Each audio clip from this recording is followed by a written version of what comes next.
So welcome back. We hope you had a good break. So session 1 was indeed very insightful with inspiring messages from President Massa and of course WFP Executive Director Cindy McCain and very distinguished panelists. Again, just reminders, please don't forget to complete the evaluation form flash on screen after each session. We will upload all session recordings and presentations in the forum website. So please visit the site from time to time. We are excited for the next session as we discuss the future of food. This session will discuss the results of a regional foresight study on the future scenarios of food systems in Asia and the Pacific by 2050. So how can we integrate these results in our regional and national level food security planning? To start the discussions, let me call on the moderator for session 2, DG Emmanuel Jimenez, our Director General for ADB's Independent Evaluation Department. Over to you, DG Jimenez. DG Manny.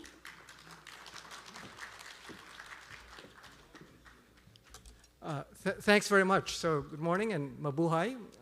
Welcome everybody. I want to express my appreciation and congratulations to the Sectors Group for organizing this food security forum on, as we heard this morning, a hugely important topic and timely. I was wondering actually why I was invited to moderate one of the sessions coming from the Independent Evaluation Group. Not always the most popular department in the MDBs, but we are actually doing an evaluation of ADB's food security and rural development operational priority, which I think everyone here will be interested in, at least officially. The way that this session will work is we have a couple of presentations, one very brief one from the IFAD president, Alvaro Lario, and then a very interesting presentation by Mark Rosegrant of IFPRI, who is looking at, going to be presenting the results of a foresight study, because this is going to be a session on the future of food and agriculture in Asia. And then we'll have a panel whom I'll introduce after that. So with that, if we can turn it over to the technical people to bring on the message from IFAD President Alvaro Lario. So can we have the presentation, please?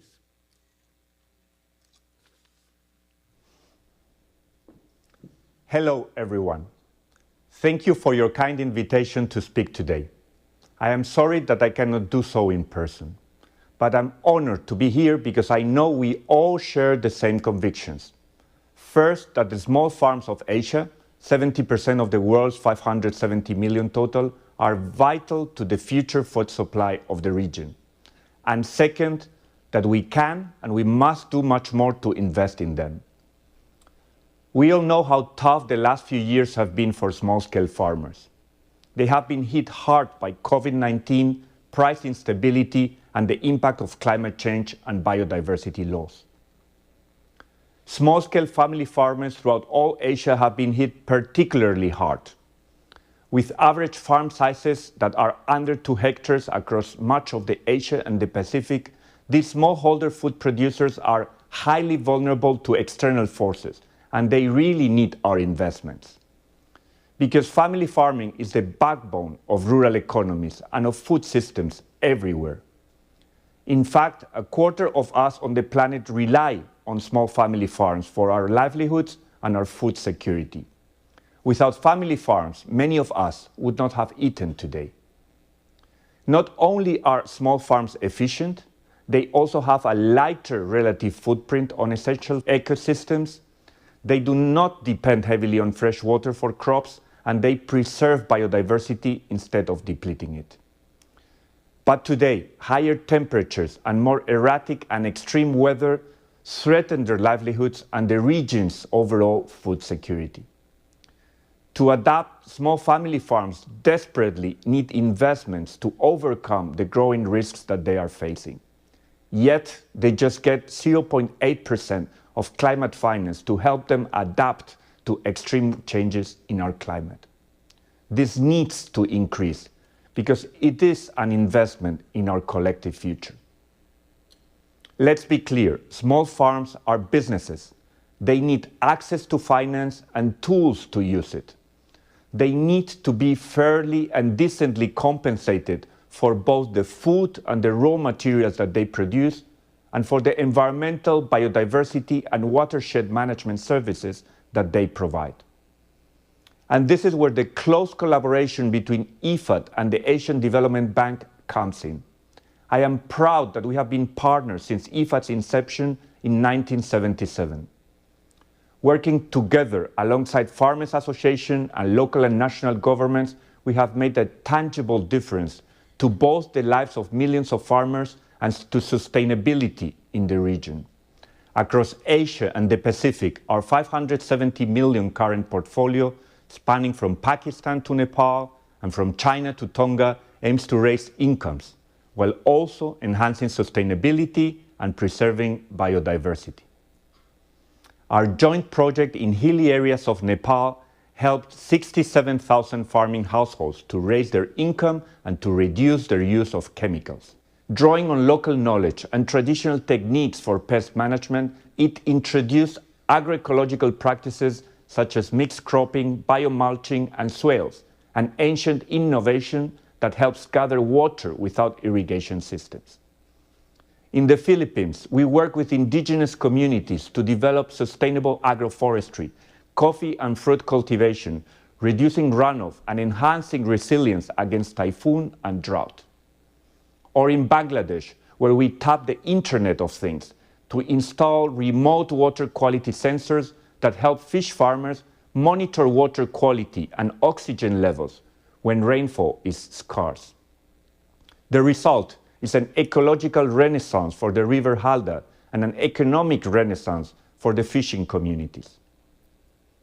Ladies and gentlemen, IFAD prides itself as a partner in transforming food systems, including in this time of changing climate and biodiversity.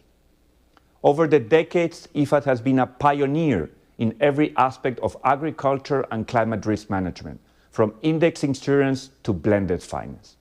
In all our projects, rural people are important partners, contributing their ideas and experience at every stage from project design to implementation. Often they also invest alongside us.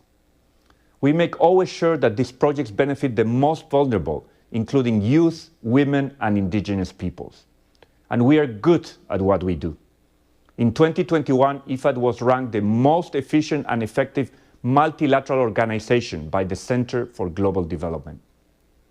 By leveraging our balance sheet and our partnerships, we convert every dollar contributed by our member state into $6 invested on the ground. In our upcoming investment cycle, 2025 to 2027, we are prioritizing nature-based solutions to restore and protect ecosystems, drawing upon the wisdom of scientists, farmers, and indigenous peoples. Over the next 3 years, we aim to enhance the lives and resilience of 100 million rural people.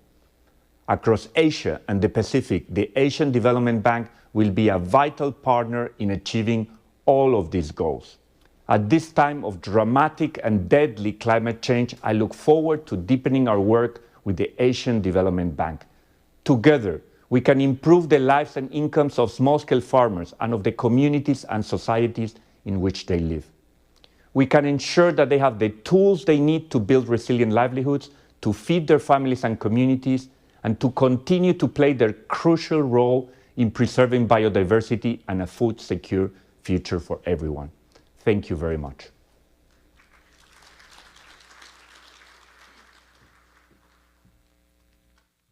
Thank you very much, Alvaro, for what I think was a pretty inspiring talk and call to action for all of us. We'll get back to actually one of the issues that he raised on the importance of smallholder farmers as one of the really vulnerable groups in society, and that's for our panel discussion. I also want to note that IFAD is one of the few institutions that I know of that holds itself accountable, not only for how much it spends, but on how much impact it is making on the beneficiaries. And I don't know of any other institution that actually does that. So clearly very important for us to partner with them in the future. With that, let me turn to our next presenter, who's Mark Rosgrant, who's Research Fellow Emeritus at IFPRI. Mark's done a fascinating study. When we just conducted an evaluation of ADB's Strategy 2030 at the midterm. And that's now available online for those of you who are interested. And one of the recommendations of that is to say that if you really are serious about strategy, you need to look at not only the 5 or 10-year horizon, but you need to look at the long game, a much longer horizon. And MDBs are not very good at doing scenario planning. And that's why I was so happy to see Mark was commissioned to do this. And so Mark's bio is available online, so let me not take up any more of your time, of his time in presenting by reading that out. It's a very distinguished researcher of long standing in the field. So please, let's welcome Mark Rosgrant to make his presentation of about 20 minutes. Right, Mark?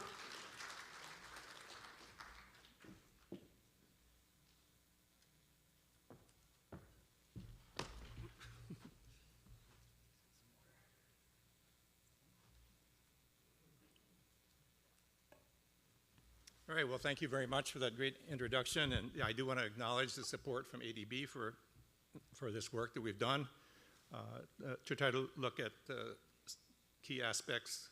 Let's see, is the thing working? Can you bring up my PowerPoint? Oh, there, okay. So we're trying to look at several aspects of long-term food security in Asia, and with support from ADB. And let me just start by talking about some of the goals of Asian agriculture policy, which we all know is ending hunger, achieving food and nutrition security, while at the same time promoting sustainable, resource-conserving agriculture. But achieving these goals, of course, requires meeting key food system challenges. And these include, as you can see here, the issue of climate change, which has already been raised several times here, which reduces productivity and well-being in agriculture. And of course, agriculture is also a major contributor to greenhouse gas emissions.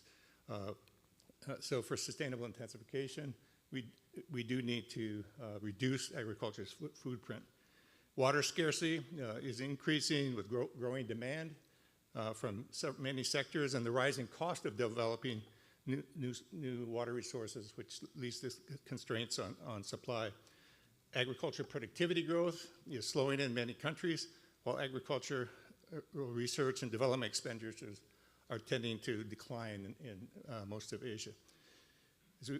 Agriculture input subsidies distort production decisions and crowd out productive investments in public goods.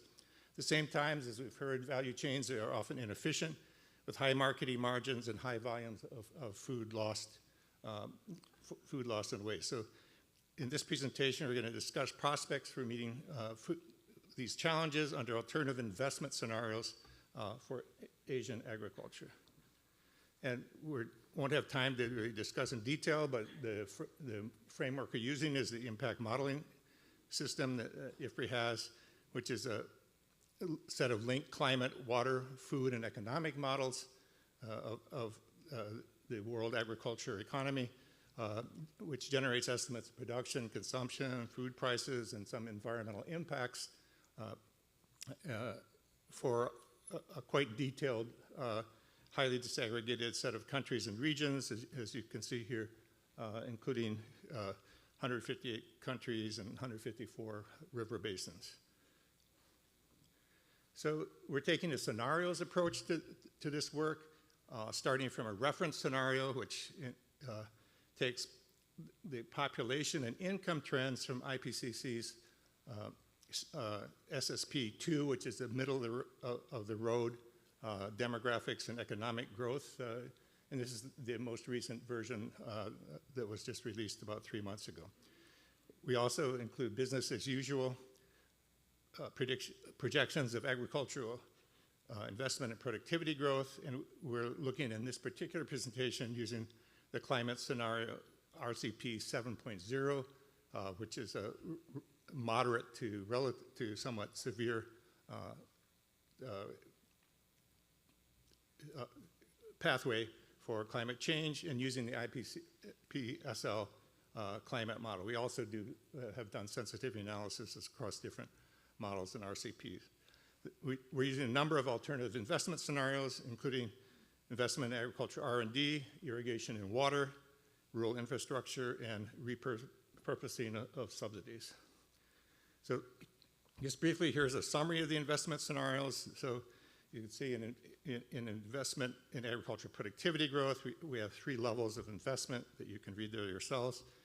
In irrigation and water use efficiency, we have one scenario that just expands irrigated area, and then another where, in addition to that expansion, we have increased investments in water use efficiency through modernization, rehabilitation, and upgrading of systems. Investment in rural infrastructure includes rural roads, rail, electrification, as well as markets and cell phones to improve marketing efficiency and reduce post-harvest losses. Then we do a more comprehensive investment, which combines the scenarios that you see there. Finally, we look at the issue of repurposing subsidies, which you've already heard about. And we designed this scenario as redirecting 30% of subsidy payments to producers to the investment categories described above for the 8 countries in which there was enough complete data. You can see those here. So briefly, let's talk about the annual investment cost, 2020 to 2050, under different scenarios. You can see here business as usual on the left-hand side, or the reference scenario, and the investment scenarios increment on the right-hand graph. Let me apologize for the graphs are on different scales, so they're not directly comparable. But you can see here on the right-hand side, the increases are shown for the different categories, and also the percentage increases for each category relative to the reference scenario. The total investments are summarized below for the reference scenario and the comprehensive scenario. And you can see for Asian Pacific, for example, the annual investments in the reference scenario about $40 billion a year, and under the comprehensive investment, $68 billion a year, or a 69% increase. So let's start with some of the results that we derive from this. Starting here, is we can see that the increased investments boost food consumption relative to the reference scenario. And this shows changes in kilocalorie availability in 2050 compared to 2020 in the reference scenario and the comprehensive scenario. Let's look at Asia and the Pacific. So you do get, of course, improvements in the reference scenario across different food groups other than cereals, which actually has a negative increase. So you've seen already the possibilities of diversification. But then, of course, the comprehensive scenario boosts that consumption substantially, with the total increasing, as you can see, by about 30% compared to that reference scenario. And we do see diversification, as you can see here, looking at the different food groups, and cereals in particular, the share declines between 2020 and 2050, while fruits and vegetables, oils and sugars, and animal products increase somewhat. In a sense, this slide actually understates the amount of diversification. If you looked at the share and the increase between 2020 and 2050 rather than the endpoint, you'd see a greater change in the dietary patterns. The investments also, of course, increase projected crop yields, and you see here projected crop yields for the different regions, and for Asia and the Pacific, for the reference scenario, and the high R&D scenario, and the comprehensive scenario.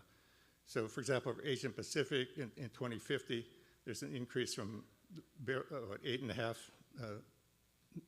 tons per hectare to over 10 tons per hectare. And you see comparable increases in the different scenarios. So you do get substantial yield increases. And these, together with changing patterns in consumption, have a substantial influence on food prices as well. So again, we're looking at the alternative scenarios. You can see in the reference scenario, prices increase over time for all the commodities here. Some relatively slowly, like animal products. Others quite high, cereals, fruits and vegetables, and roots and tubers. But in all cases, you get substantial reductions in prices over time due to the increased investments. These changes that I've just talked to you about have then very significant impacts on the risk of hunger in Asia. And here we start with, we're going to have 3 slides here. The first is Asian Pacific, the shares and population hungry in Asian Pacific. And here, for the region as a whole, you can see even under the reference scenario, you get very rapid improvements. And even by 2030, you're actually coming close to meeting the SDG 2 goal of under 5% hunger by 2030. But you also see that investments greatly accelerate the reductions and cut hunger substantially relative to the reference scenario. And the other point to make here is that, in a sense, these scenarios are too optimistic. There's a huge amount of this change is due to success in China and also to Southeast Asia, whereas other regions aren't necessarily faring as well. Here, for example, we see South Asia, which begins in 2020 with about 15% of hungry of the total population. And looking at the blue line, you see in 2030 it's still at 8% and reaches about 5% just after 2035, where you get much faster improvement and actually meet the SDG goals with the higher investment. But South Asia in general has quite a bit of success, in part due to the very rapid growth in income. Central and West Asia is another example, goes from about 14% and has a much slower trajectory of reducing hunger. It doesn't even reach the hunger target in 2050 under the reference scenario. Well, it does manage to meet it by about 2040, just past 2040 under the high investment scenario. We also look at projected nutrient availability for selected countries here. This one is for iron. We also look at zinc and vitamin A in the analysis. And you can see there that we get increased availability of these important nutrients under the reference, under the investment scenarios. But in fact, it's somewhat slow, to be honest. So a lot more has to be done here. India, you can see, improves relative to the reference scenario, but still under the recommended intakes for iron. Kazakhstan and the Philippines, as other examples, are above the recommended intakes and do improve. So we're getting some improvement in nutrient availability under these references also. But of course, as we've heard also, distributional concerns are of utmost importance, with many not being able to access even this level of nutrients. Projected water use here under different scenarios. Blue water is the water in surface reservoirs and aquifers delivered by irrigation. And we look at these, you can look across the various regions, and just to summarize briefly for Asia and Pacific, when you only invest in expanded irrigation, that your EXP scenario, by 2050 you actually increased water use by 2%, but when you have the same trajectory of investment in irrigation together with investment in water use efficiency, you can actually reduce water use by about 7.5% while maintaining the growth in irrigated areas. So again, these scenarios can be highly effective there. Next, we have investment in agricultural R&D, reducing agricultural greenhouse gas emissions. So here we have emissions in million tons of CO2 equivalent, again by region.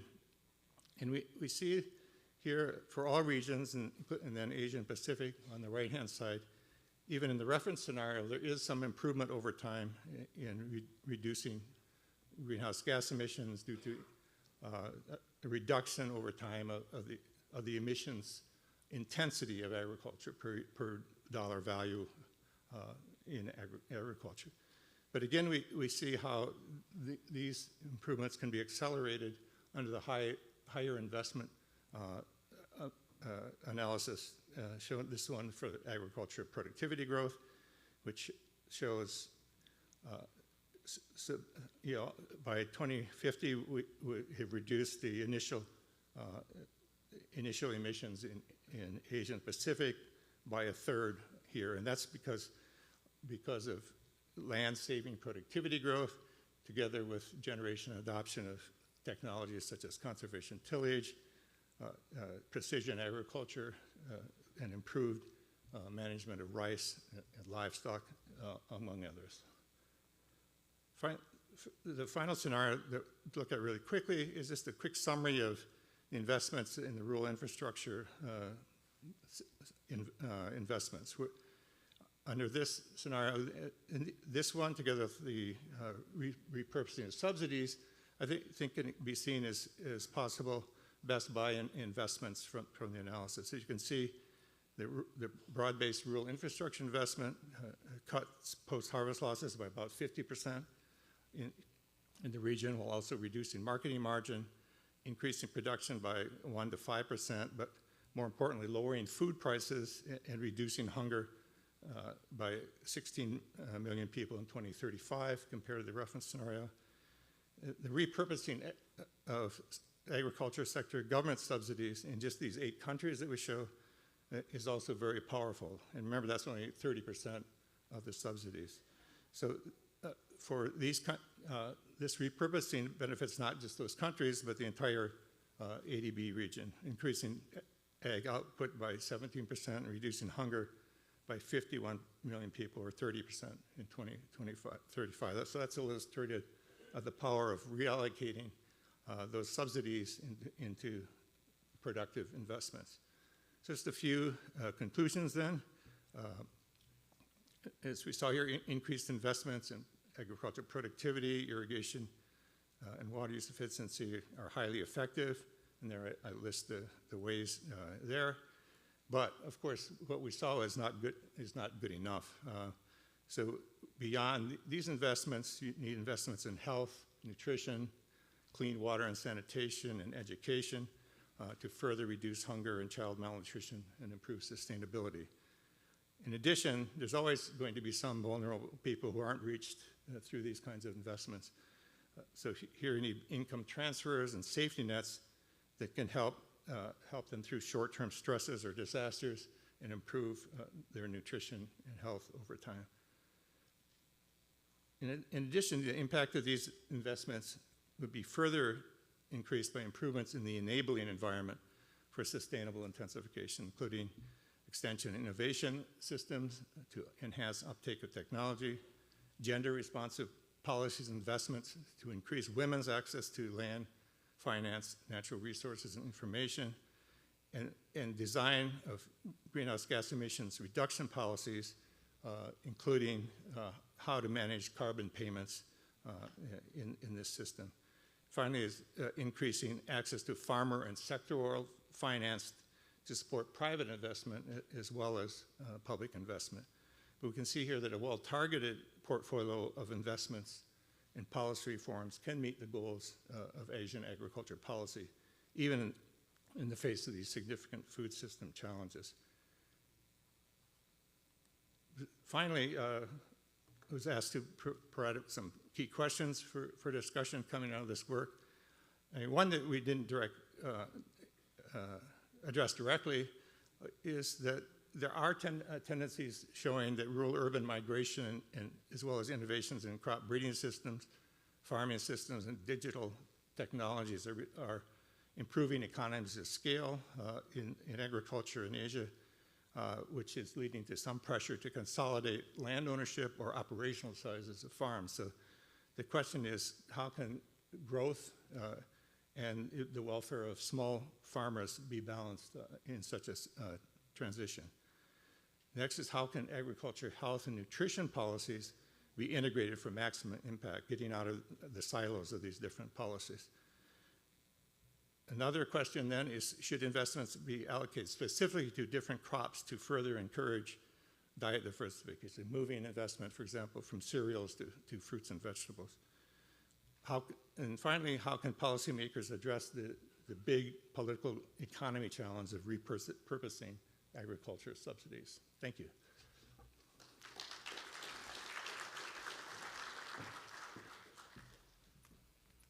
Thank you very much, Mark. And I'm sure you all have fascinating questions for Mark. But Mark, why don't we save those questions for the panel discussion itself? Okay. And if I could ask you just sit perhaps at the far end of the panel. And we will then invite questions and answers from you. So please keep your questions to Mark in your mind. Because then what we'll do is take up all the questions at the end.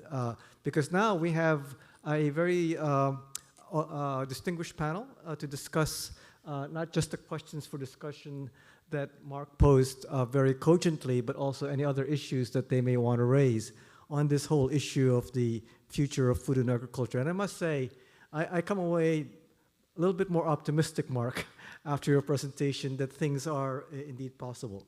So we have our panel, which is going to take up these questions from their different perspectives. Let me just introduce them one by one and ask them to come up. And I won't read their bios because we won't have time for that, but they are available online. And I do assure you that this is a terrific panel. So first, we have Rehana Raza, Regional Director for Asian Pacific Division in IFAD. So welcome, Rehana. Then we have Dr. Kaudok Fat, the Chair of the Erie Board of Trustees. You've already heard about Erie earlier, and also the former Minister of Agriculture in Vietnam. So Dr. Fat, please come on up.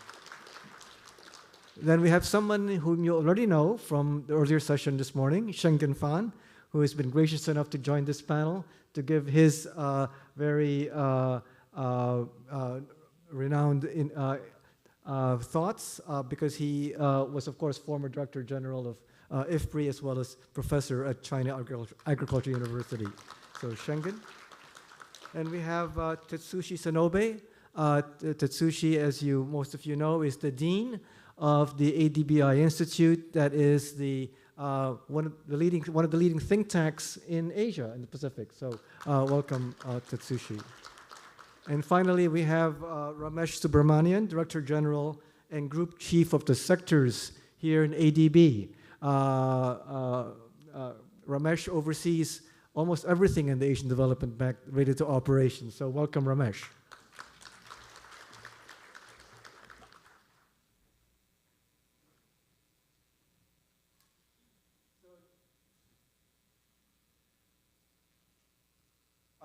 Can you hear me now?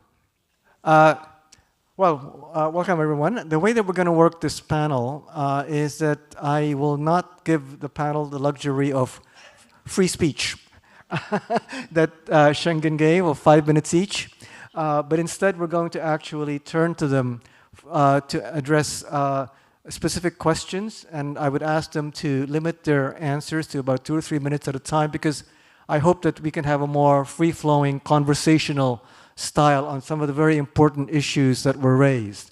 And I'd also invite them, feel free to also address any questions to your fellow panelists and Mark.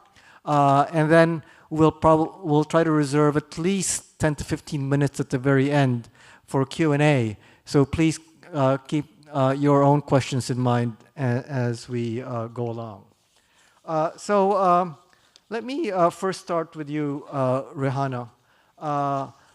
You heard your boss talk eloquently about the role of smallholder farmers and also how vulnerable they might be.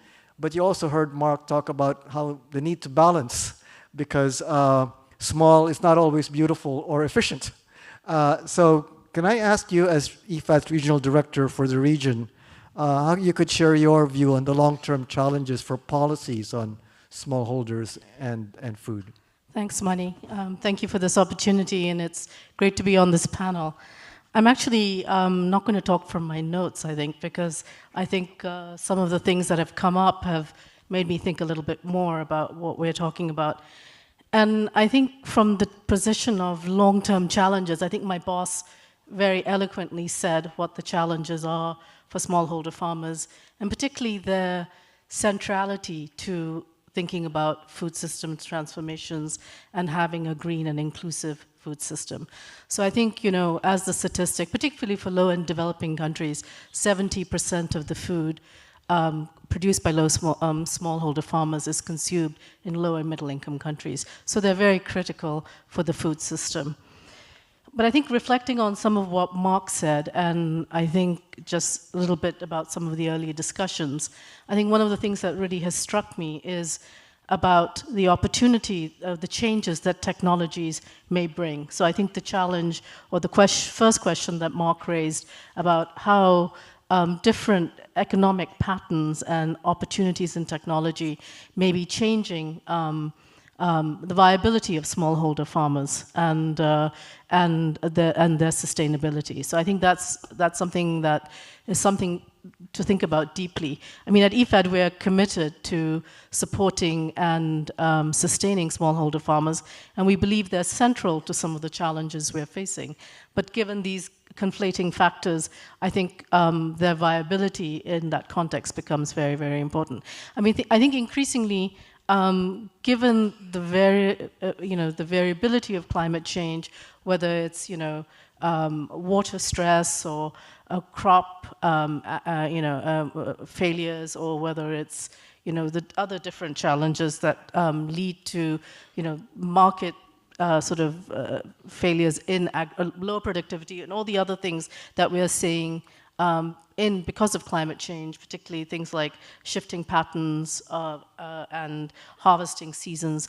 All these factors are making things very, I think livelihoods of smallholder farmers have become incredibly vulnerable, and that seems to be the increasing challenge that we will see. And I think those are the challenges talk about access of finance, knowledge, extension work, coordination failure, increasing fragmentation. Those are the challenges that we will have to address. Thanks, Rahana. And we'll come back to this issue of the livelihoods. But I think the point that you raised about technology and its possibilities to address some of the issues that Mark raised are going to be key. I wanted to turn to Dr. Fat. You oversee ERIE, and if there is one institution that we associate with how technology made an enormous difference to the world, it was, of course, the rice revolution, the green revolution. That a lot of it was sourced at ERIE. We were also, of course, Minister of Agriculture in Vietnam, and our region has 9 of the 10 largest rice-consuming countries in the world. So can I ask you to reflect on how rice can, in fact, be a real factor in food security, especially in the use of technology going forward?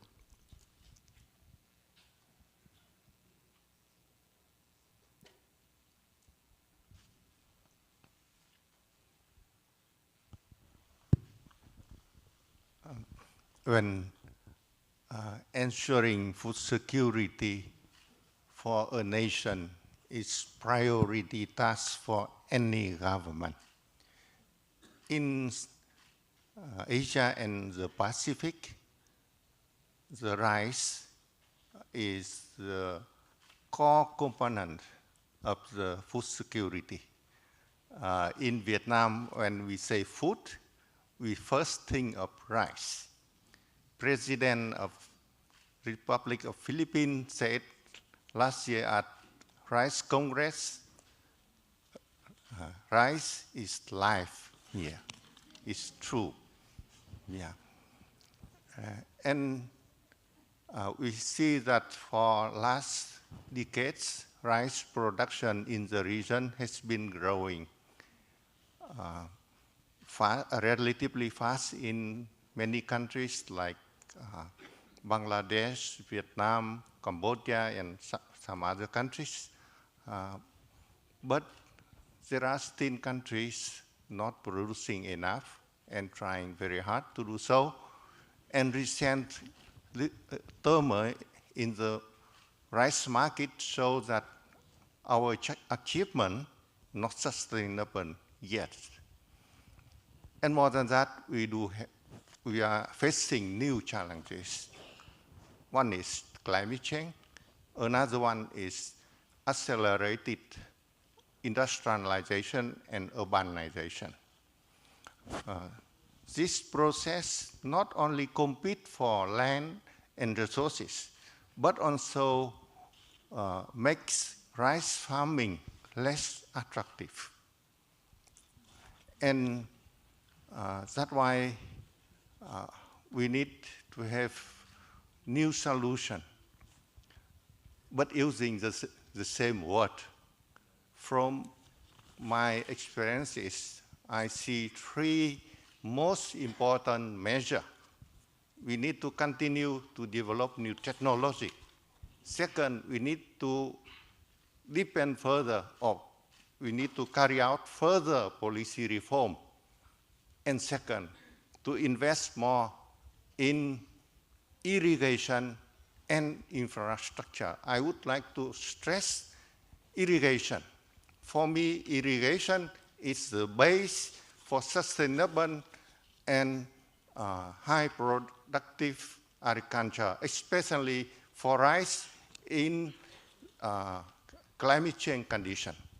And with regard of research, there are many challenges, but the biggest challenges we need to address.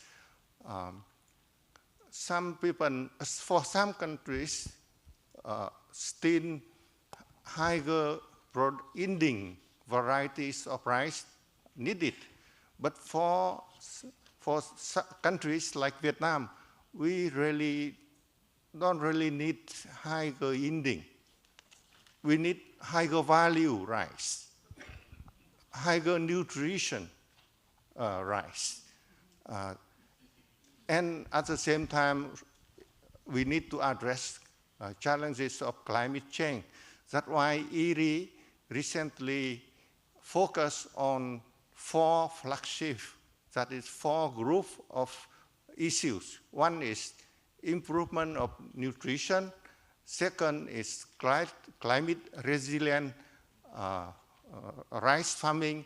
And third is direct seeded rice. And fourth is dissemination and education.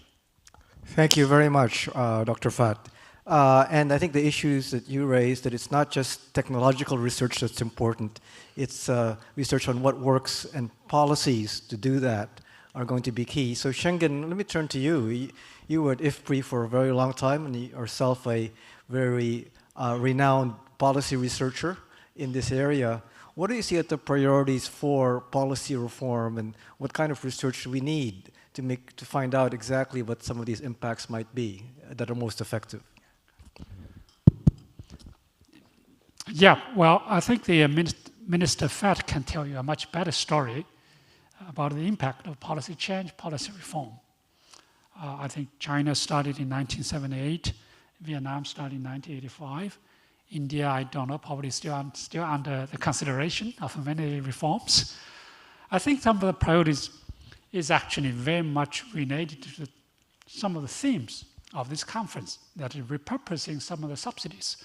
One is, yes, we got to invest more in agriculture, in food, and in agricultural R&D. Now the question is, how can we allocate these very limited resources better? From subsidies, I think we heard from you that right now we are spending $850 billion in supporting agriculture production. These subsidies are not sustainable. that do not produce healthy, nutritious foods. And smallholders do not benefit them. So how are we going to, we keep this money in our food and agriculture sector, but how can we really set new priorities to support agriculture R&D, support infrastructure, to support nutrition-driven practices of behavior change? Irrigation, yes, absolutely, but make sure that irrigation can also help to reduce the carbon emissions through alternating practices, direct seeding of perennial crops. So these are some of the new areas of policy. Obviously, the coordination, this is my probably second point, the coordination of policies across different ministries. Ministry of Health, Ministry of Environment, Ministry of Agriculture. How can we reform the governance structure to make sure that the government has a coordination unit of mechanisms? Otherwise, some of the policies will cross purposes. Environment pushing very hard on protecting wild animals, agriculture pushing very hard on productivity, which are all great, but sometimes they do compete with each other. I'll stop there. No, thanks a lot.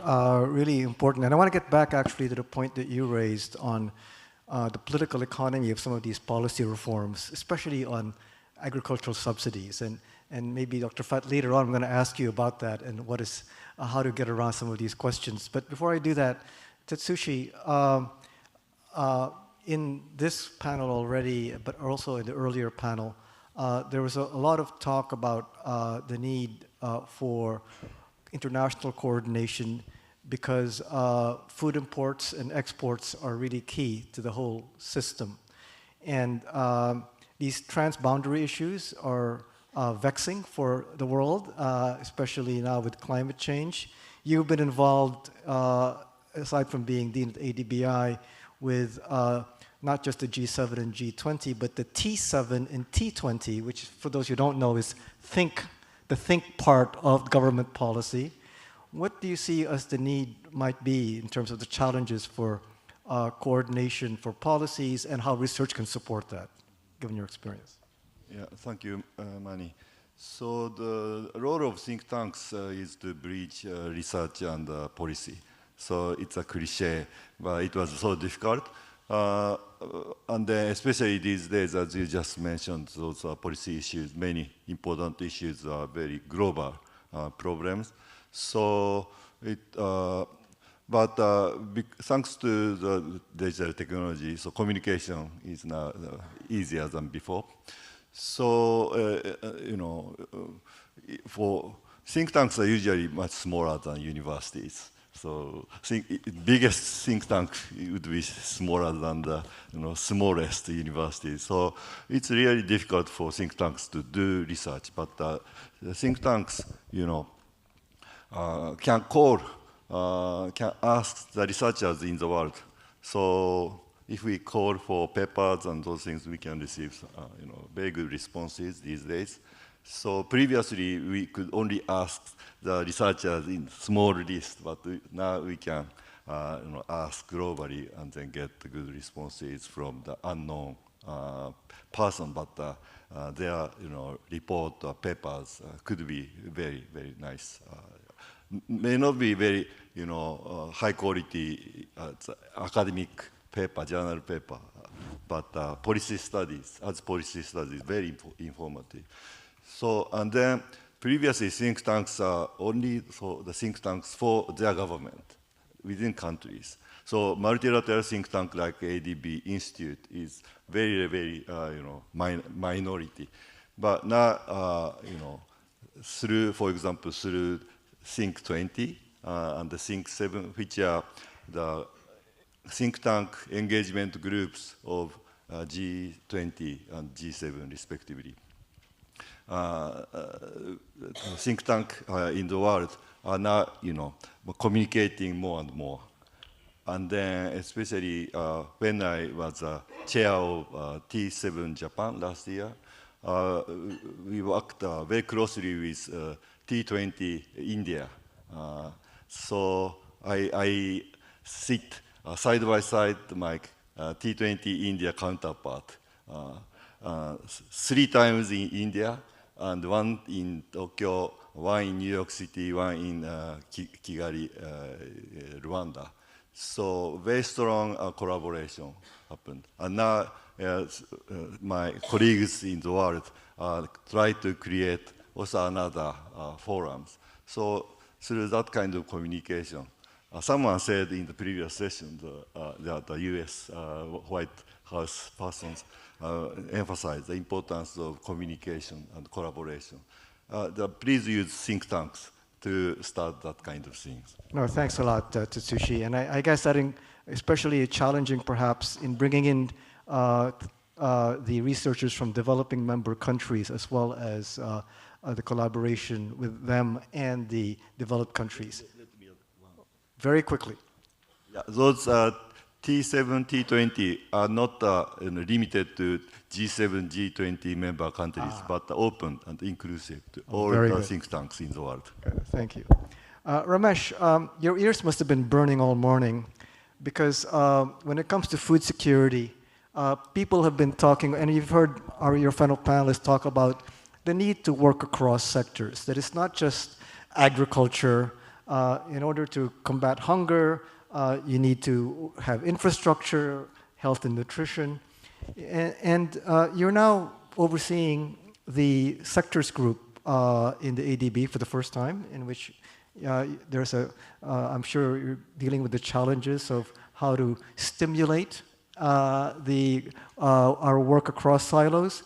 Do you have any thoughts on lessons for our member countries on really trying to cut across what seems to be human nature is to work in silos? Thanks so much, Manny. Thanks for moderating this. Fantastic overview by Mark, where he touched on the intersectoral issues as well. For ADB, maybe a very quick capsule overview. What Manny mentioned, we call it the new operating model, where for the first time ever, we brought the 7 major sector groupings together. This does not mean the sectors were not collaborating earlier. They were, but we recognized the need for certainly bringing the expertise together in each sector across the bank as well as across the sectors together in one group. Now, there are plenty of opportunities if you look at what we had done over the last 3 years, taking the pandemic years out, 2020, 2021 out, but going back to, say, 2015 to 2019, and then looking at last year particularly, there are, I would call it, twin aspects. One is from a technical point of view, what are the pathways? Say, for example, picking up on the human capital dimensions of what Mark mentioned. Clearly, when we are looking at boosting food system transformation, food system resilience, we need to look at human capital, what is happening within countries. So this is something we've been focusing particularly in coming up with and helping countries, India, for instance, as well as Bangladesh, Indonesia, 3 countries that come to mind, Philippines as well, more from a technical vocational education point of view, but the 3 countries that I mentioned from a higher education point of view. Infrastructure, if you look at transport infrastructure, clearly food logistics play a very important role in terms of last mile type of issues that Joe talked about in the morning, but even more basic things in terms of moving food from rural to markets. Clearly, that is something we need to look at, and within that, if you look at the climate interface from agriculture, its impact of climate on agriculture, as well as agriculture on climate. So here, multiple or many sectoral dimensions come into play. Energy, food, water nexus, comes into mind immediately. So you have the challenge of either too much water or too little water. How do we make sure that we address these issues? So water resources and agriculture, but also ensuring in a balanced manner adequate water supply systems are in place. So the challenges between rural and urban distribution of resources also comes into play. So that's kind of one facet if you look at from a technical point of view, the different sectors that we operate in. But another very important thing which many of you may know, ADB has a unique business model. We've got a single balance sheet that brings together sovereign as well as non-sovereign operations. And here, private sector has a huge role to play in all areas of economies, particularly in the agri-business sector. Our private sector operations have been playing a major role. If you look at last year, for instance, they did close to about $900 million if you're looking at volume. But the impact that it has created, particularly in terms of promoting small farmers' livelihoods, by providing those critical linkages to markets, that's been phenomenal. Now, moving ahead, in the context of the G20 leaders' call on the to create more headroom through our reinterpreting our capital, we are looking at particularly how we can bring the public and private sector dimensions together. I can respond to other points later. Yeah, no, thanks a lot, Ramesh. Really important lessons. And I was wondering whether or not there were examples in developing member countries themselves where countries have succeeded in cutting across sectoral boundaries across ministries. And I was wondering if I could ask Schengen and maybe Rihanna, whether you know of any examples where there have been really effective ways for this cross-sectoral work. I can start. There are a couple of good examples. One is in Rwanda. In the president's office, they have set up a so-called nutrition coordinator. That helps to coordinate the work from Ministry of Agriculture, Health, and so on. So the president of Rwanda, Kagame, is very passionate about it. So that's a very good lesson to them. For China, I don't know whether it's a lesson or whether it's a good case. There used to be a so-called central committee to coordinate all the agriculture food together. Then it was downgraded to the ministry level, Ministry of Agriculture and Rural Affairs. But recently, they learned a lesson. They thought all this food, nutrition, security, climate change has to be coordinated by a higher level. So now that coordination committee has moved back to the central committee to coordinate health, nutrition, agriculture, environment, just in one body. So they have annual sort of regular meetings by bringing ministers together. And very importantly, one of the sort of vice premier who is in charge of health and agriculture. And his first question is, can we use healthy diets to derive agriculture production and supply? So, but I must say, more have to be done. And I think the ADB could help the countries set up sort of coordination mechanisms at a country level. No, thanks. Rihanna, any views? And I was wondering if you have... I'm not going to speak from my own experience particularly, but what comes to mind is the BRAC model of poverty graduation, and particularly given the target group that IFAD works with, which is the last mile. So the way of programming where you're looking at multifacets, so you're looking at nutrition, looking at health, you're looking at agricultural production, you're looking at a whole set of services that are targeting the rural community in order to transition them out. This is not coordination at the ministerial level, but definitely coordination at the programming level for a particular target group, which I think is very important. Thank you. Thanks. Ramesh, any examples come to mind from your experience in working with our developing member countries? This has been evolving for the positive, for the better. So 3 examples that come to mind quickly. The first is the climate and health initiative that we helped the India G20 presidency launch last year. So clearly, when we are looking at health, you need to look at it in the One Health construct. You bring in human, animal, and planetary health together. Multiple sectors immediately come into play. So India actually has set up a very comprehensive system of bringing multiple agencies and ministries together under the Prime Minister's office. So the CHI, the Climate and Health Initiative, works with them. So part of that, looking at the entire agriculture ecosystem, particularly the animal husbandry sector, becomes quite critical for smallholder farmers. Is very critical. Second is our home base here in the Philippines. 2 years ago, we did the first ever climate change policy-based loan, first comprehensive dedicated focus on climate change, and that brought agriculture, energy, finance, and to some extent transport dimensions together. So this was facilitated by the Department of Finance playing a lead role, bringing all these players with a common overarching policy framework and then working with the different partners. And the third is in Uzbekistan. I don't know if any Uzbek delegates are here. We'd worked on, what would, if you look at the project design, it'll appear as a pure plain vanilla roads project, but it's actually got a lot of agriculture behind in terms of boosting food security. So there are these examples emerging and we could do more.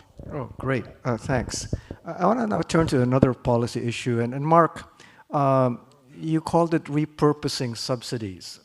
And I know that if there's one emotional issue policy-wise, it's agricultural subsidies that cuts across both developed and developing countries. I wonder if you could talk a little bit more about that. And I'm going to ask Dr. Fat and then Tetsushi, perhaps more from your Japanese side, to talk about agricultural subsidies and what are ways to really repurpose them. So Mark, if you could just talk a little bit of what do you mean by repurposing?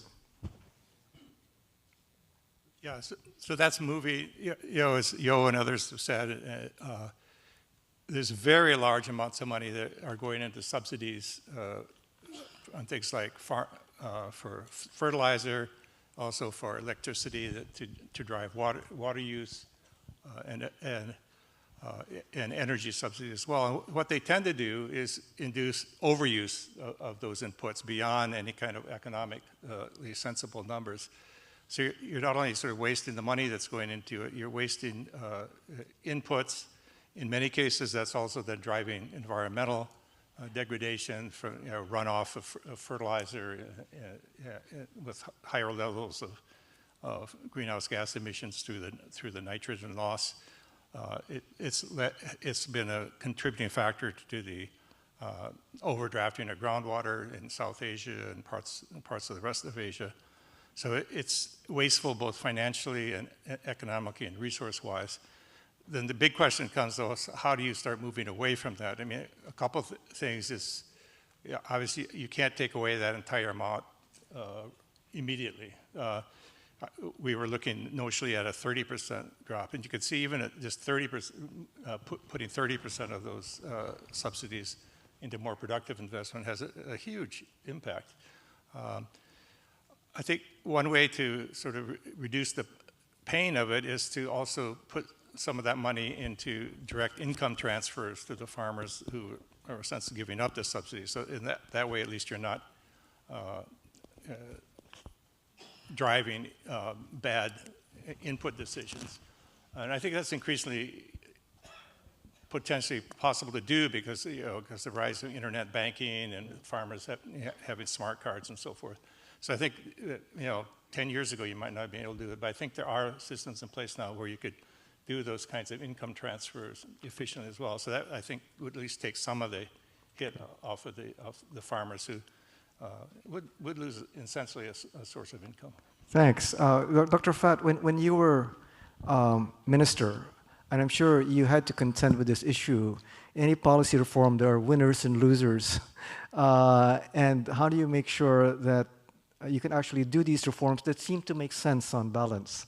And especially when it comes to taking away subsidies, because as you know, once you give something away, it's very hard to take it back. When in my whole career, I has been fighting to eliminate subsidies.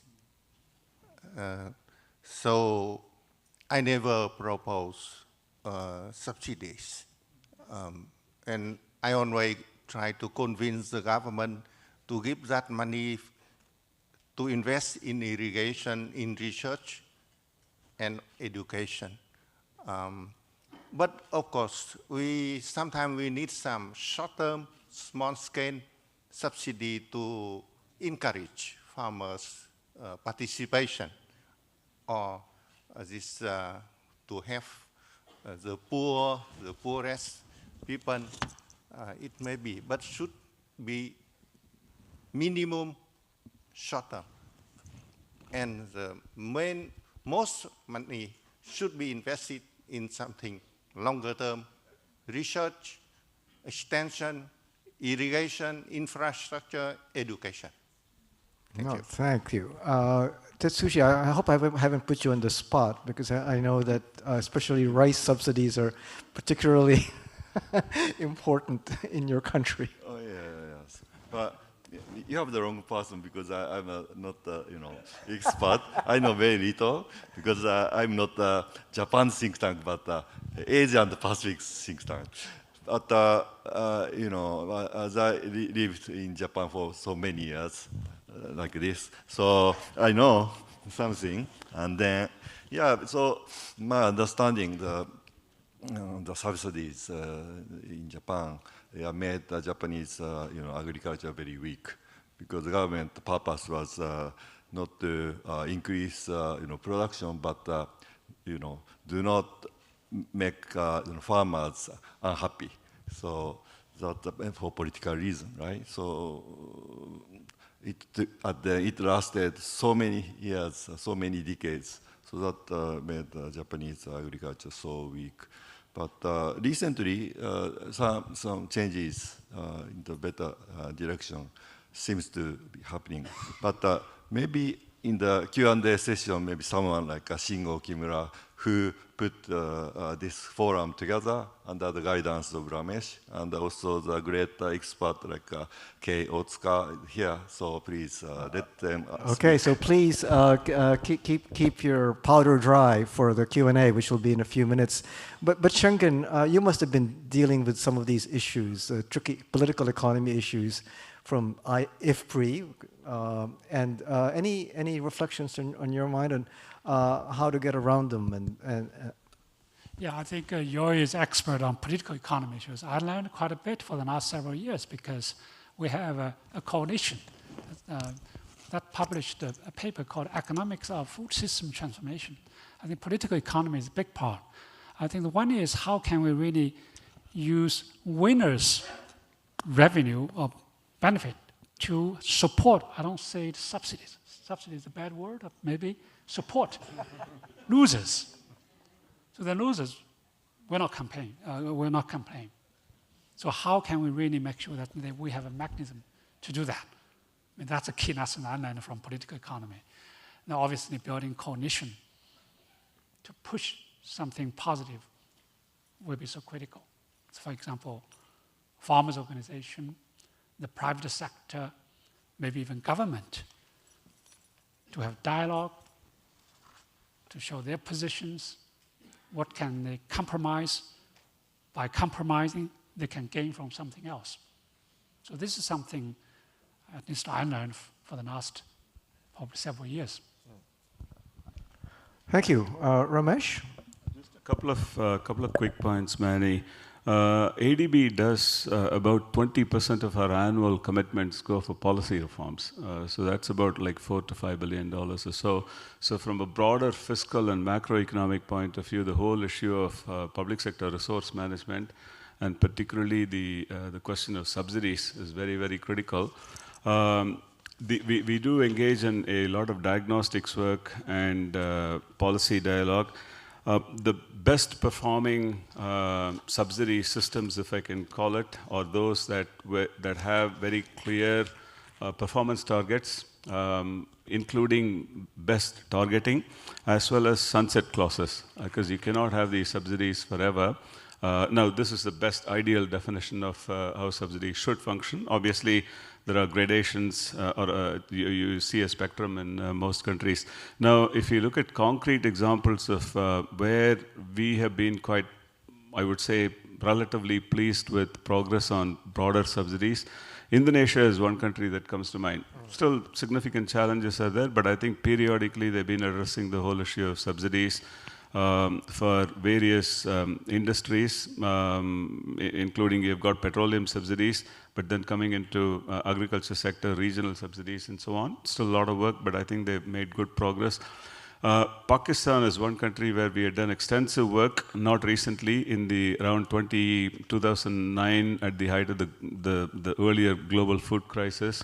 There was a significant upswing in terms of looking at this issue more closely. This is something we do need to get back in that country and to boost agriculture competitiveness. Thank you. No, that's right. And I'm reminded actually of how important it is to, if you have inefficient subsidies, you can replace them with less inefficient ones.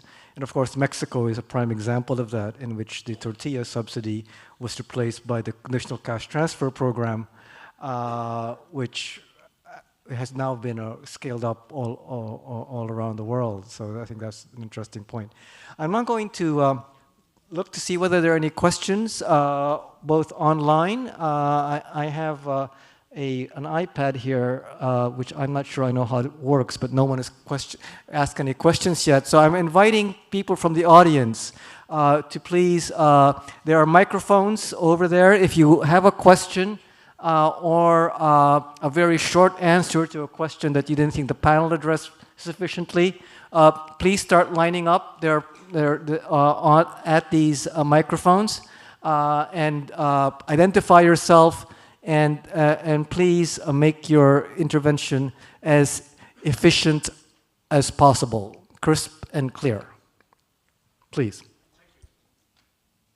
This for Mark Rosgan. Mark, you commented on the role of... Can you identify yourself, please?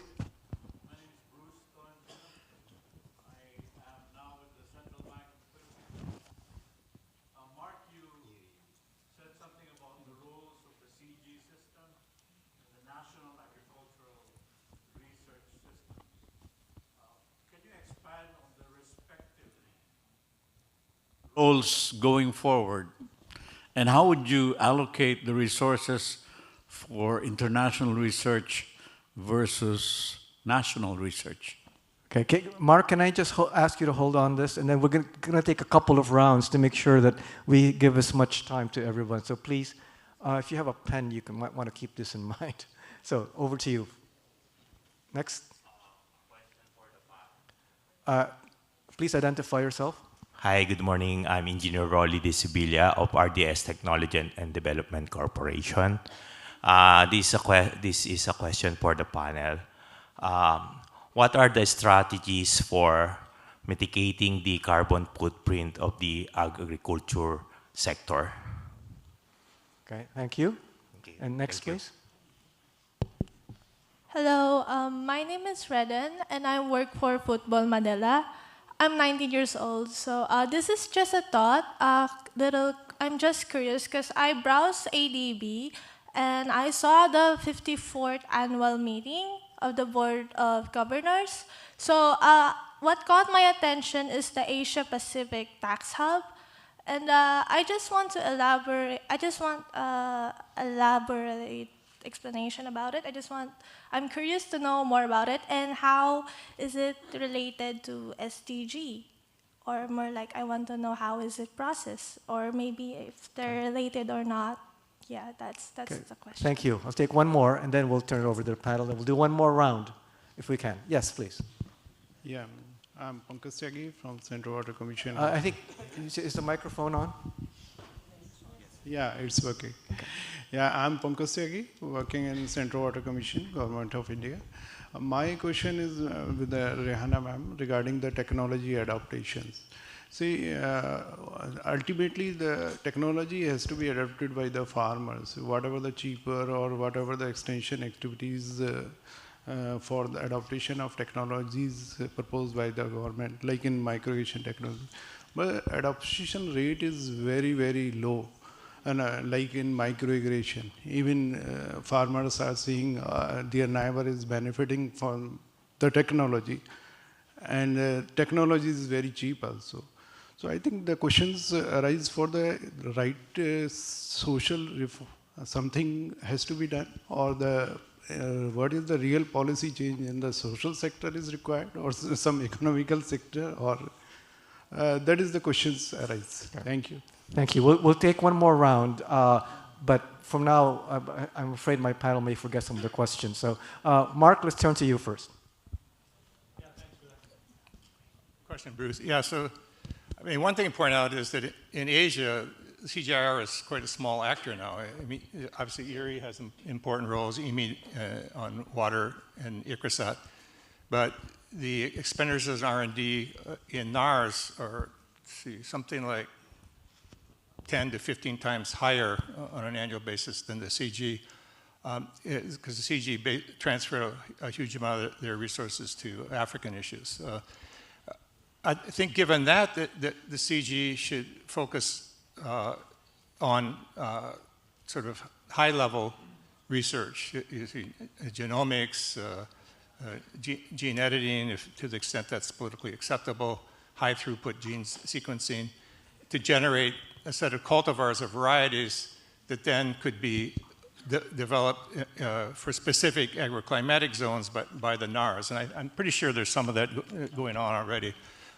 So I think Erie is perhaps right, doesn't release their own varieties so much anymore. And I think that's the way to go for ICRISAT as well. Just recognize that the resources are fairly small, but there's very high capabilities in the system. And of course, China and to some extent India have tremendous capabilities in research too. Yeah, so yeah, I guess that's the way I would see them going forward. Okay. Please. I was Minister of Agriculture of Vietnam for 12 years. So I tried very hard to strengthen research system of the country. But I found, and now I really deeply convinced, that we need to have both international, one, strong, to be a leader, to do high-level research. And we have strong national system as well, because agricultural science need to attach to local condition. But developing countries like Vietnam, we would never be able to have such high-level, highly qualified research institution like international one. It's not because I am the chair of board trustees of IRI, but I strongly believe that. At IRI, for example, we have a gene bank of 130,000 samples, and we are using IE to characterize rice varieties. No developing countries can do that. And at IRI, I see really, really good scientists that the best is to have such combination of two. And I really allow me to use this forum to ask the donor to assist both CGIAR international research system to be strengthened, to be leader and strengthen also national system. I am grateful to ADB for previous assistance to Vietnam and to IRI. No, thanks for that, because I think the MDB evolution towards addressing global public goods has to address knowledge, which is another public good that sometimes doesn't get enough attention. Does anyone want to address this issue of the carbon footprint, the question on strategies for addressing the carbon footprint? Anyone wanted to address that? Rahana, and then also you have a specific question that you... Yeah, I mean, I can talk about a little bit about what IFAD is doing with smallholder farmers. We are working with smallholder farmers to, in our projects, to adopt agroforestry, agroecology practices as much as possible. A lot of our new projects are very much focused on that and encouraging that adaptation and linking them up, not just in terms of food systems, but also linking it up to, let's say, niche export markets and agricultural products. So really sort of doing that whole value chain addition of branding and processing as well to market those goods internationally. So those are the kinds of soil conservation and water harvesting and things like that. At the small scale, that is what we're doing for the carbon footprint. Mark? Should I answer the other question first? Yeah. I think the other question was about why technology is not being adopted. And I think that's I think there's a whole bunch of things that are at play there. Clearly, there's the level of risk averseness of small farmers. There is the lack of institutions. And I think there is just, the political economy of that context. And I think in many of those areas, we have to look at how do we mitigate risk to some degree, what kind of institutions we create in order to help small farmers adapt some of this new technology that we're talking about. Thank you. Thanks. Mark, and then I'll turn to Ramesh on the tax hub question. Yeah, just briefly on the carbon issue. These kinds of programs that were described here are excellent, but it's worth pointing out just how immensely difficult it is to get it right. In the United States now, they're trying to put together systems to pay farmers to reduce emissions. And even there, to get agreement on what technology reduces carbon emissions by how much and over what amount of time and how do you verify it, has just led to huge delays in the whole process. So, and it's even more difficult when you're dealing with many small farmers. I mean, you have huge farmers in the US and still you can't get the systems in place. So it's really going to take a lot of work on designing the systems, measurement techniques involved. Thanks. Ramesh? Thanks, Manny. I'll also pick up on the carbon footprint. This is a hugely important issue. Super quick answer, but we'll be happy to chat with the person who raised the question. This is in terms of country sector assessments, we are going deeper. We've always been doing it, but particularly for the past about 4 or 5 years or so. Any agriculture sector project that you take will certainly have a climate element in it. We have to come up as a requirement. We have to identify what are the mitigation and adaptation financing that we provide. So this has become quite an integral part. Countries where we've done extensive work in terms of enabling policy, legal, regulatory environment, in terms of assessing the climate impact, both in terms of impact of ag on climate as well as climate on ag, and looking at carbon footprint, identifying and taking measures. Philippines, Bangladesh, Mongolia are the 3 countries where we have done in a comprehensive manner, but investment projects are in a number of countries. Natural capital, looking at the entire ecosystem and biodiversity systems, very, very important in terms of the damage that we are causing. Do we have good accounting systems in place? This is a huge area. We've set up a natural capital lab. My colleague Narayan Iyer, who's here, you could reach out to him, he can give more information. On the tax hub, I'm so happy. I think you mentioned your age. I greatly appreciate the interest that you're showing. We'll be happy to talk to you afterwards.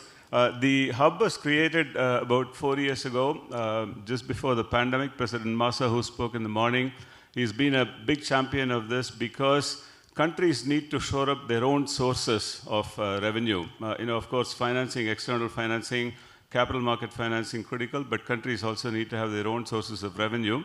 So the hub has been operational. We provide significant technical assistance as well as enabling environment policy reform type of work and investments.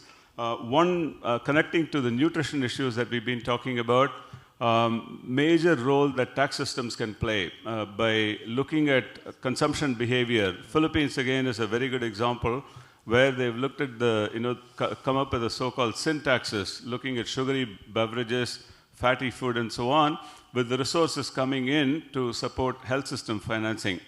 So there are multiple dimensions here when we talk about taxes and domestic revenues. But we'll be happy to chat more with you later. Great, thanks. So we'll take one more last round of questions. So over to in the middle first, and then, okay. Hello. Please. Hi, my name is Ashok Gulati from India. And my question is to Dr. Fett. In our earlier incarnation at IFPRI, we did a lot of research with Shangan that $1 invested in investment, say in irrigation or in agri R&D, gives 5 to 10 times more returns than giving the same dollar to fertilizer subsidy or power subsidy. But when you look at what is the experience across countries, the subsidies are rising at double, triple the rate, particularly in countries that are democratically very vibrant. And the reason that political economy part is, that the policymaker has a horizon of 4 years, 5 years, whereas investments will bring returns after 10 years, 15 years, 20 years.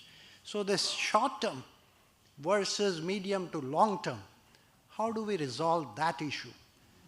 One half a minute on this repurposing subsidy, because we are talking only of the subsidies part. Shangan said, let's call it the support. It is the producer support estimates that OECD has been working on, and it takes both the things into account. Input subsidies, but there are many countries that suppress their output prices to take care of the consumer interest. And on the net, they may be taxing agriculture. And actually, India, from where I come, is one of them. It is taxing its agriculture through hidden policies of trade restrictions, stocking limits on traders, and so on and so forth. So when you talk only input subsidies and forget about the other side of the story, I think the reform has to be on both ends of the spectrum, input side as well as output. Very well put, Dr. Gulati. Thank you. Yes, quickly, please. Thank you very much. I'm Kei Otsuka from Kobe, famous for Kobe beef, but I will not talk about the beef today.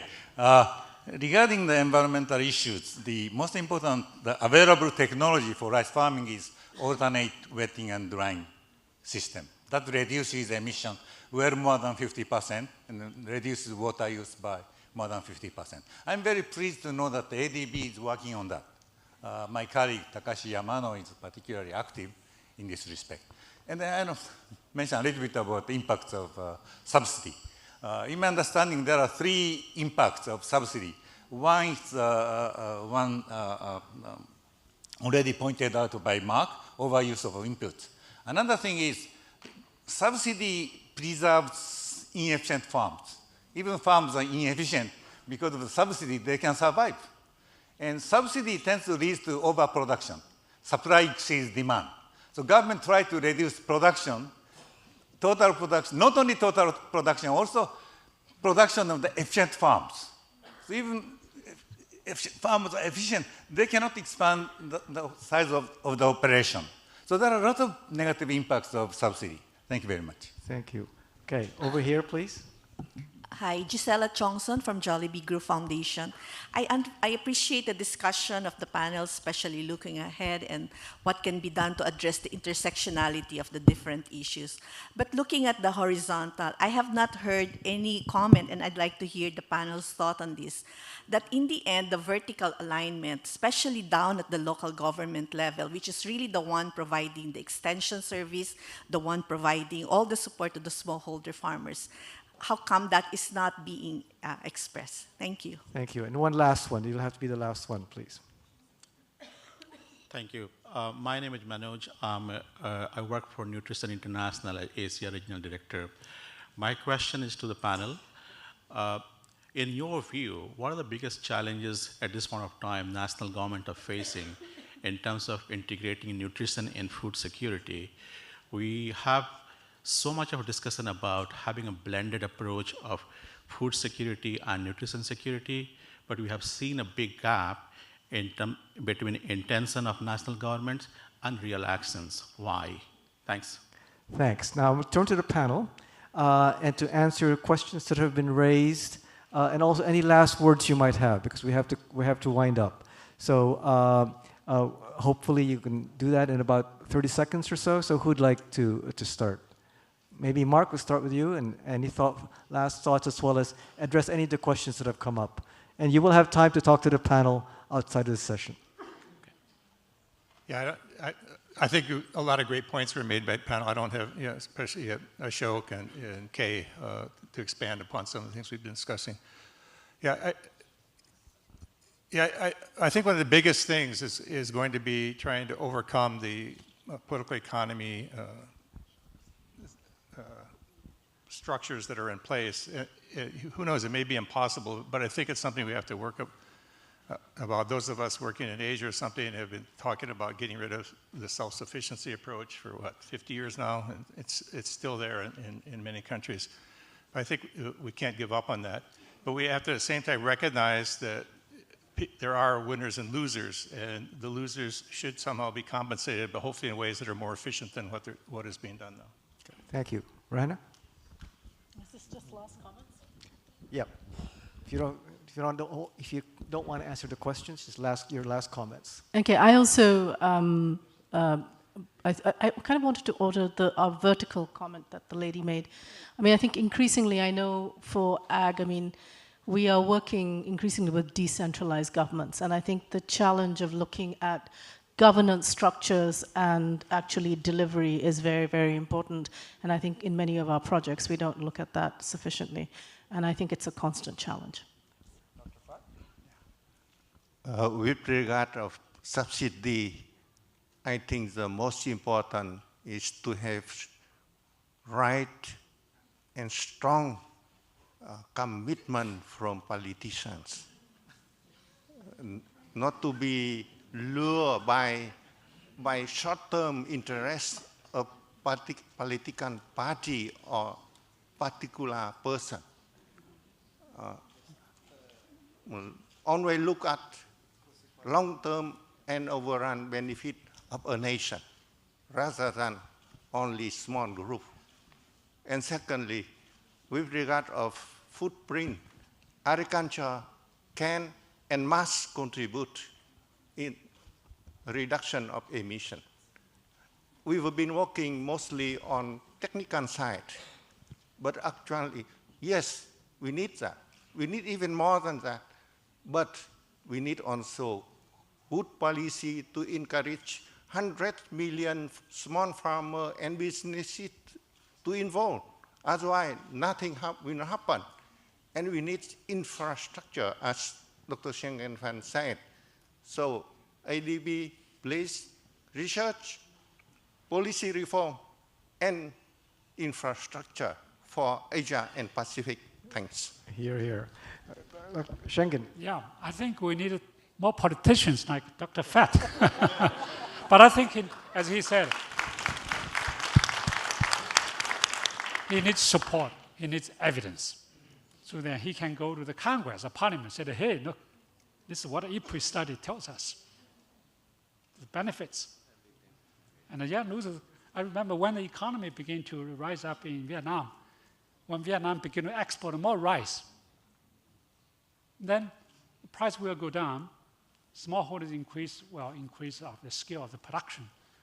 So who benefit, who lose? And Dr. Fett has all this information there. How can we make sure that losers will also not be compromised? But to address Ashok's question, Ashok Gulati's question, I think you said politicians, right? Well, they only have short-term sort of goals. But how can we make sure that the citizens who will vote for politicians understand all these different elements, who benefits, who knows? I mean, our experience in India, including IPRI's work, Regina Birner, analyzed political economy of subsidies. Smallholders actually don't know. They actually don't benefit from certain subsidies. But politicians for them said, oh, I'm going to give you free fertilizer, free water, free electricity.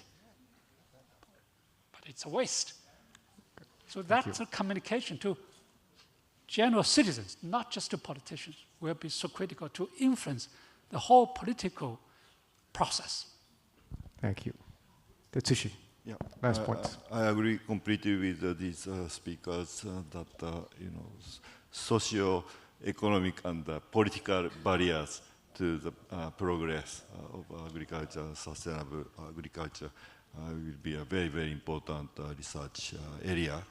And also, from the international perspective, the kind of institutional framework, like sg-afnr and those, institutional things should be more and more discussed in international forums.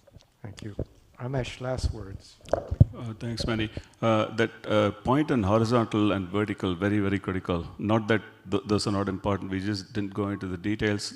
All the action takes place at the local government level. In the Philippines, for example, implications of Mandana's ruling and so on, we do need to look at, so totally agree. ADB's focus, mantra is food systems transformation through climate-smart infrastructure to achieve access, equity, and security. Thank you. Thank you. Well, I have now actually impinged on your food security because it is lunchtime.